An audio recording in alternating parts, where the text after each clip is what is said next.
আসসালামু আলাইকুম প্রিয় দর্শক, আশা করি সকলে ভালো আছেন।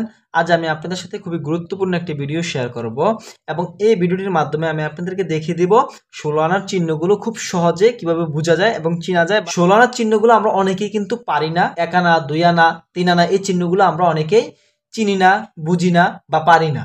আজকে এই ভিডিওটির মাধ্যমে আমি তাদেরকে এই ১৬ আনার চিহ্নগুলো শিখিয়ে দিব, যাতে করে আপনি খতিয়ানে আনা, কান্তি, কড়া, গন্ডা এগুলো যখন দেখবেন তখন যেন চিনতে পারেন বা বুঝতে পারেন। খুবই গুরুত্বপূর্ণ একটি বিষয়। তাই আশা করি ভিডিওটি প্রথম থেকে একদম শেষ পর্যন্ত দেখলে অনেক কিছু শিখতে পারবেন এবং বুঝতে পারবেন।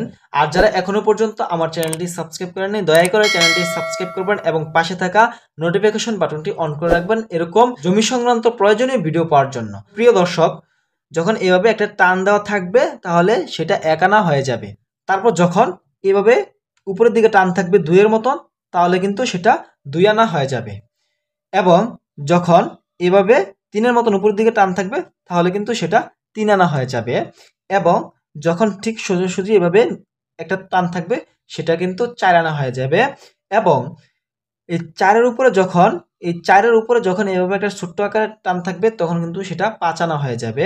এবং এই ৫ আনার সাথে যখন এই ৪ আনার সাথে যখন এই উপরে এভাবে ২ আনা থাকবে তখন কিন্তু সেটা ৬ আনা হয়ে যাবে।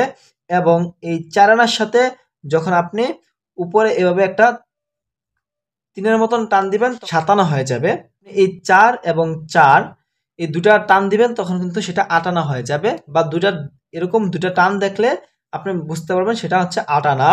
এবং এই ৮ আনার সাথে যখন আপনি এই দুটা টানের সাথে যখন আপনি ছোট্ট করে উপরে একটা ১ আনার টান থাকবে তখন সেটা বুঝতে পারবেন আপনার ৯ আনা। এবং এই ৮ আনার সাথে যখন ওই ২ আনার টানটা থাকবে তখন সেটা বুঝতে পারবেন ১০ আনা। এবং এই ৮ আনার সাথে যখন এই ৩ অর্থাৎ ৩ আনার যে দাগটা থাকবে তাহলে কিন্তু সেটা হয়ে যাবে ১১ আনা। অর্থাৎ এই ৮ আনার সাথে যখন এইভাবে একটা দাগ থাকবে তখন সেটা হয়ে যাবে ১২ আনা। এবং এই ১২ আনার সাথে যখন এইভাবে একটা দাগ হয়ে যাবে মানে ১ আনাটা হয়ে যাবে তখন সেটা হয়ে যাবে ১৩ আনা।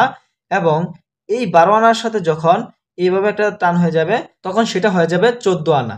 এবং এই ১২ আনার সাথে যখন এইভাবে একটা টান থাকবে তখন সেটা হয়ে যাবে ১৫ আনা। এবং সর্বোপরি সর্বশেষ যেটা ১৬ আনা সেটা থাকবে এভাবে।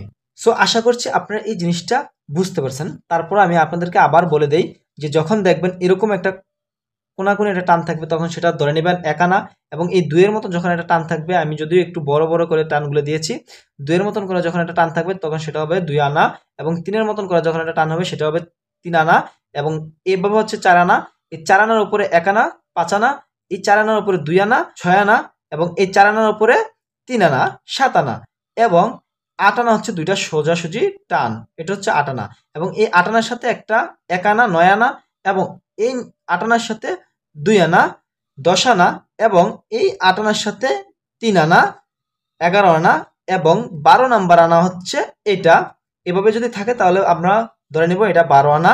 এবং এই ১২ আনার সাথে যখন ১ আনা যুক্ত হয়ে যাবে তখন সেটা হয়ে যাবে ১৩ আনা। এবং এই ১২ আনার সাথে যখন এই ২ আনা যুক্ত হয়ে যাবে তখন সেটা হয়ে যাবে ১৪ আনা। এবং এই ১২ আনার সাথে যখন এই ৩ আনা যুক্ত হয়ে যাবে তখন সেটা হয়ে যাবে ১৫ আনা। এবং সর্বোপরি সর্বশেষ হচ্ছে ১৬ আনা।